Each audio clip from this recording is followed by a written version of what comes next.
ng bayan, maasahan anumang panahon. Magandang araw po sa ating lahat. Narito ang update sa lagay ng ating panahon ngayong araw ng Biyernes, March 22, 2024 at sa susunod na mga oras. Ngayong araw ay patuloy na nakakaapekto sa Northern Luzon ang Northeast Monsoon o ang amihan, samantalang ang mainit na easterlies naman ang makakaapekto sa natitirang bahagi ng Luzon, Visayas at Mindanao.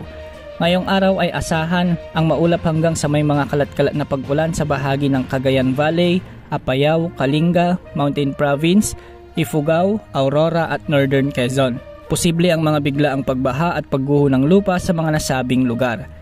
Maulap na kalingitan naman na may mga mahinang pag-ulan ang aasahan sa Batanes, Cagayan, Isabela, Quirino, Nueva Vizcaya, Kalinga, Apayao, Mountain Province, Ifugao at Aurora, habang bahagyang maulap hanggang sa maulap naman na papawirin na may mga mahinang pag-ulan ang asahan sa Ilocos Norte, Ilocos Sur, La Union, Pangasinan, Abra at Benguet, sanhi ng hanging amihan. Ayon sa forecast, posibleng ideklara na ng Pag-asa ang pagtatapos ng cold dry season sa bansa o ang amihan at posibleng opisyal ng ideklara ang hot dry season o mas kilala bilang tag-init sa mga susunod na araw. Samantala, mababa naman ang tsansa ng pag-ulan ngayon sa bahagi ng Visayas maliban sa mga dadaang mga isolated rains sa ilang lugar.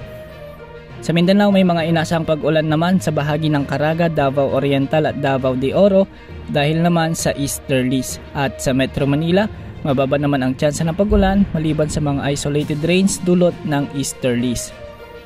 Sa ngayon may nakataas na gale warning sa bahagi ng Northern Luzon, particular sa may Batanes, Cagayan, kasamang Babuyan Islands at ang northern coast ng Ilocos Norte.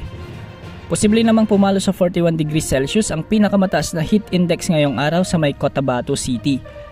At posibleng umabot rin sa 40 degrees Celsius ang may tatalang heat index sa may Pili, Camarines Sur, 39 degrees Celsius naman sa may Bacnotan, La Union, Dagupan City, Pangasinan, Masbate City, Aborlan, Palawan, Puerto Princesa City, Rojas City, La Carlota, Negros Occidental at Zamboanga City.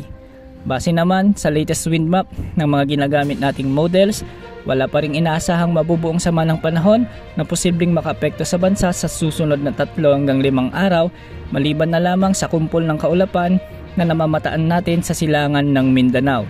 Ang kumpol ng mga kaulapan na ito ay posibleng maging isang tropical wave at posibleng magpaulan sa malaking bahagi ng Mindanao sa susunod na linggo.